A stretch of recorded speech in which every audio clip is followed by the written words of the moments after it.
Bomba em Brasília. Acaba de surgir uma informação de que Moraes teria sinalizado uma liberação às pressas após uma pressão gigante que tomou conta dos bastidores. A notícia correu rápido entre analistas e políticos e deixou o país inteiro em alerta. E ao mesmo tempo, aliados afirmam que Jair Bolsonaro trouxe uma notícia muito triste para o Brasil, aumentando ainda mais a tensão e a expectativa sobre o que pode acontecer nas próximas horas. O clima esquentou, Brasília tremeu e ninguém esperava essa reviravolta tão rápida. Deixe o seu like, comente e se inscreva, porque a próxima bomba pode explodir ainda hoje. Então preste bem atenção nas principais informações e me ajude a compartilhar. Eu afasto o perdão judicial porque, por óbvio, assim como não cabe indulto, e o Supremo Tribunal Federal já decidiu isso,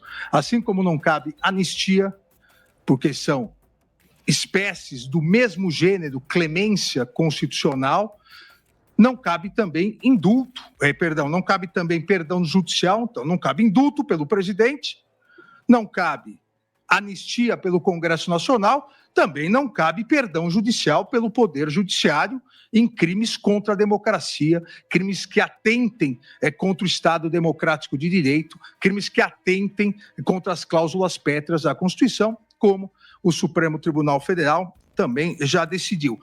Gilmar Mendes suspendeu a sua decisão que brinda o STF, ou seja, volta a valer as regras do impeachment dos ministros. É isso mesmo, Deltan? Alcolumbre derrotou Gilmar? O que está acontecendo, hein? Eu vou te explicar tudo sobre esse caso em 3 pontos. Primeiro, como que o Senado está enfrentando o Gilmar Mendes nesse processo? Segundo, como que o Gilmar suspendeu a sua própria decisão? E terceiro, se o Alcolumbre realmente foi vitorioso ou não. Vamos checar isso? Vamos então direto ao primeiro ponto. O Senado apresentou uma petição para o STF naquele processo em que o Gilmar suspendeu trechos da lei do impeachment e brindou os ministros do Supremo. E aí, o Senado disse o seguinte nessa petição, acompanha aí comigo, ó. Os efeitos imediatos da decisão cautelar, ao alterarem parâmetros centrais do regime jurídico atualmente vigente, acabam por produzir efeitos reflexos no processo legislativo em andamento, criando zonas de dúvida interpretativa, riscos de assimetrias normativas e obstáculos à elaboração técnica do novo diploma legal em fase final de consolidação, diz o pedido do Senado. Complexo, né, gente? Juridiquês isso aí, né? Eu vou traduzir para vocês. O Senado pediu que o Gilmar suspendesse a sua decisão, ao menos até que o Congresso conclua a elaboração e a votação do projeto que atualiza a lei do impeachment.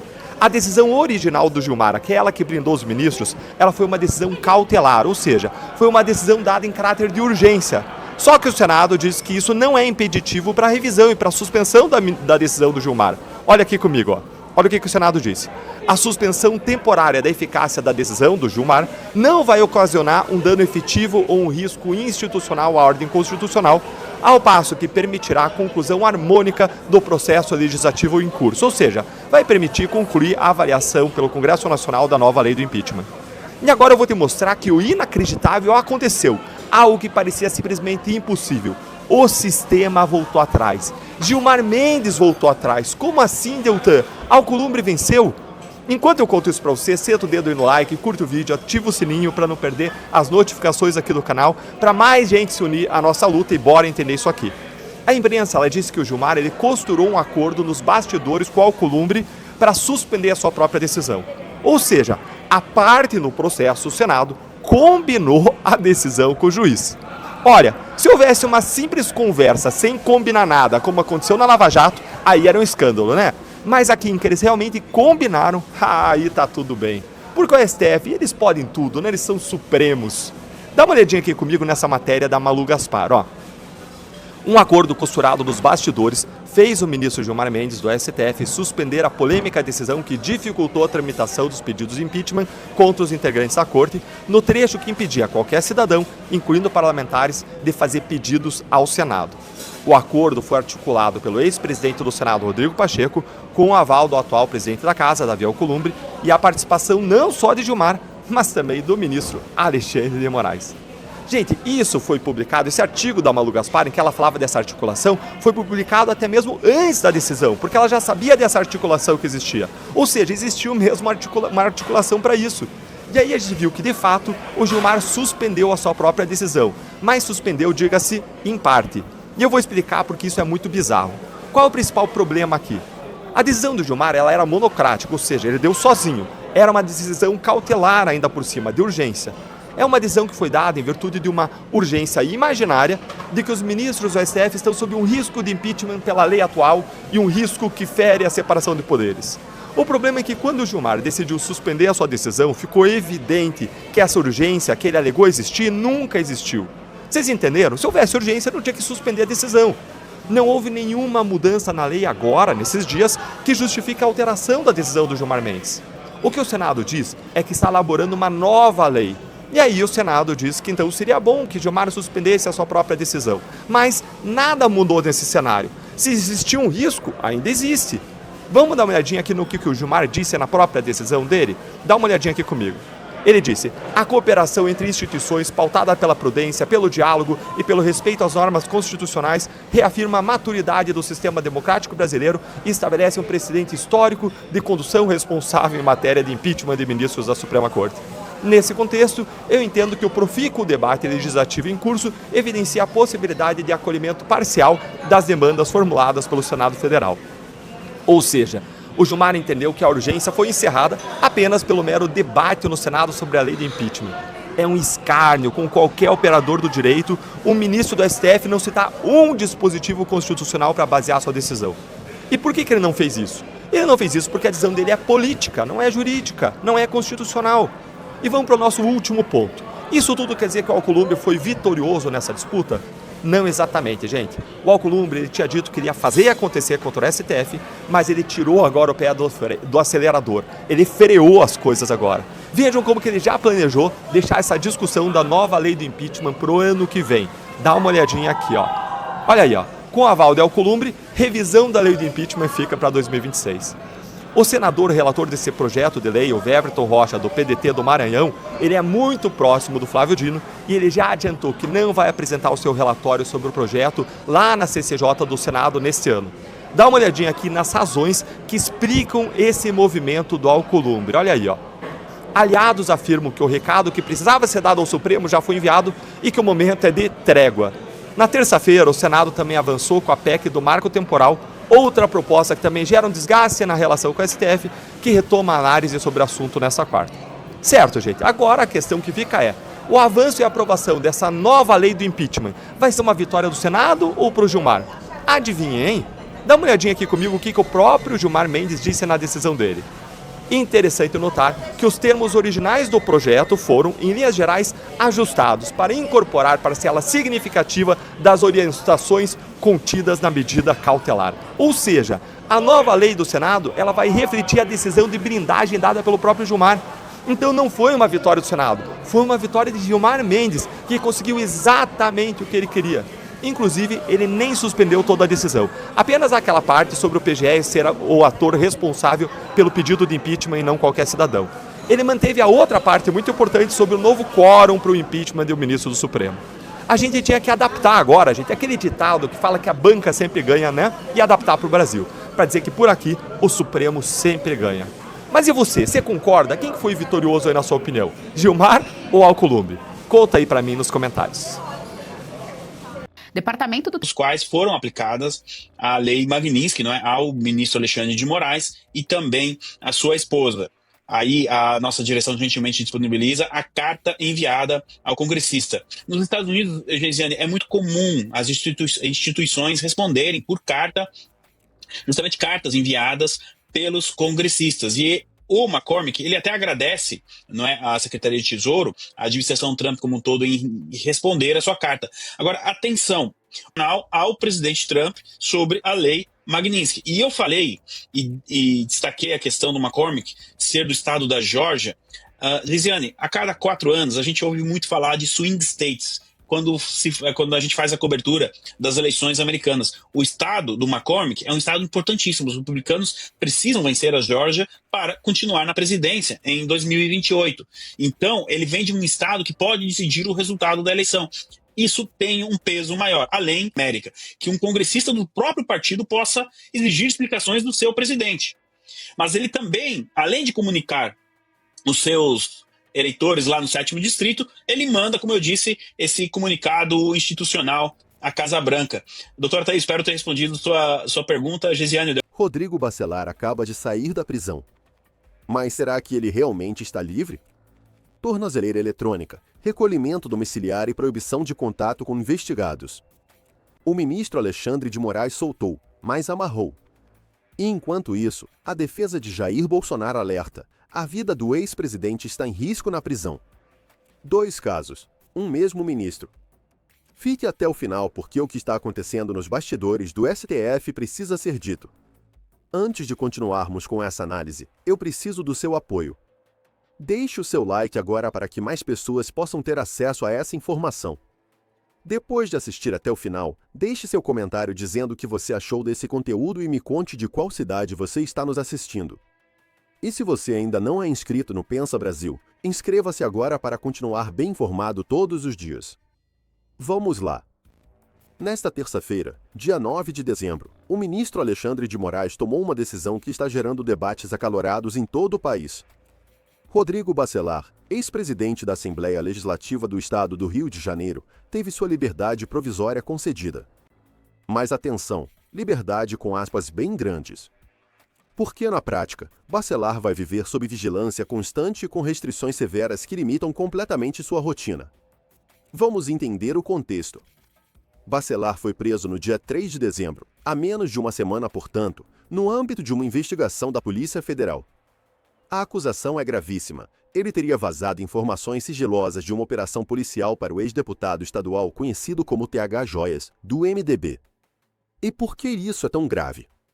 Porque TH Joias é suspeito de ter ligações diretas com o Comando Vermelho, uma das facções criminosas mais perigosas do Brasil. Estamos falando de um inquérito que investiga justamente isso, as conexões entre grupos criminosos violentos e agentes públicos. É uma investigação que busca desvendar como políticos, pessoas que deveriam zelar pela segurança pública, estariam na verdade colaborando com o crime organizado. O vazamento de informações de operações policiais pode colocar em risco a vida de agentes, comprometer investigações inteiras e permitir que criminosos fujam da justiça. Agora, como funciona isso? A Assembleia Legislativa do Rio de Janeiro votou pela revogação da prisão preventiva de Bacelar. Foram 42 votos favoráveis à soltura, 21 contrários e 2 abstenções. Moraes, seguindo essa decisão da Alerj, confirmou a liberdade provisória. Mas aqui está o ponto crucial: ele não simplesmente soltou Bacelar e pronto. Não. O ministro impôs uma série de medidas cautelares tão rigorosas que muitos questionam se isso realmente pode ser chamado de liberdade. Vamos às restrições. Primeira coisa, Bacelar foi afastado da presidência da Alerj. Ou seja, ele continua sendo deputado estadual, mas não pode mais exercer a função de presidente da Casa Legislativa. Segunda medida, recolhimento domiciliar noturno. Das 19 horas às 6 horas da manhã, de segunda a sexta-feira, Bacelar tem que estar em casa. Nos fins de semana, feriados e dias de folga, o recolhimento é integral. Ou seja, ele fica preso em casa o tempo todo. E tem mais, esse recolhimento será monitorado por tornozeleira eletrônica. Sim, aquele dispositivo que fica preso no tornozelo e rastreia cada movimento da pessoa. Se Bacelar sair de casa fora do horário permitido, os órgãos de segurança vão saber imediatamente. A única exceção é para participar de sessões ou votações na Assembleia Legislativa, mas mesmo assim ele precisa justificar ao STF em até 24 horas. Moraes também proibiu Bacelar de se comunicar com os demais investigados. Nada de telefonemas, mensagens, encontros. Qualquer contato é vedado. E mais, ele teve que entregar todos os seus passaportes, tanto nacionais quanto estrangeiros, no prazo de 24 horas. Ficou impedido de sair do território nacional. Suas armas? Suspensas. Todos os documentos de porte ou certificados de registro de arma de fogo foram cancelados. E aqui está o recado mais direto de Alexandre de Moraes: se Bacelar descumprir qualquer uma dessas medidas, ele volta para a prisão imediatamente. E não é só isso. Ele ainda vai ter de pagar uma multa diária de R$50 mil. R$50 mil por dia de descumprimento. É uma pressão enorme. Na decisão, Moraes deixou claro que continuam presentes os requisitos necessários para a garantia da ordem pública e para a continuidade da investigação criminal. Traduzindo, ele ainda considera que há perigo, que há risco de obstrução da justiça, mas que as medidas cautelares são suficientes para controlar a situação neste momento. Agora, vamos para o segundo caso que está movimentando os bastidores do Supremo. E esse é ainda mais explosivo. A defesa do ex-presidente Jair Bolsonaro protocolou nesta terça-feira, também no gabinete de Alexandre de Moraes, uma petição alarmante. Os advogados Celso Vilardi, Paulo Bueno e Daniel Tesler foram diretos e contundentes. Há risco concreto à vida de Bolsonaro caso ele seja mantido na prisão. Vamos ler o que eles escreveram. É inequívoco que o cumprimento da pena em estabelecimento prisional representa risco claro, imediato e concreto à vida do peticionante.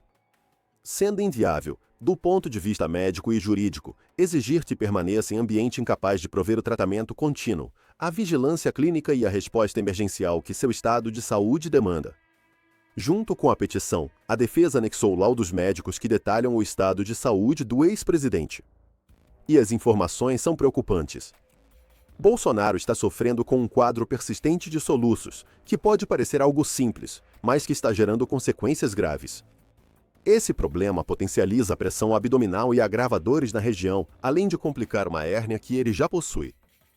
O laudo médico indica que há necessidade de um bloqueio anestésico do nervo frênico, um procedimento técnico específico para casos de soluços graves e refratários, ou seja, aqueles que não respondem aos tratamentos convencionais. E o impacto disso tudo? Afeta o repouso, a alimentação, o sono, a respiração e a qualidade de vida de Bolsonaro de forma significativa.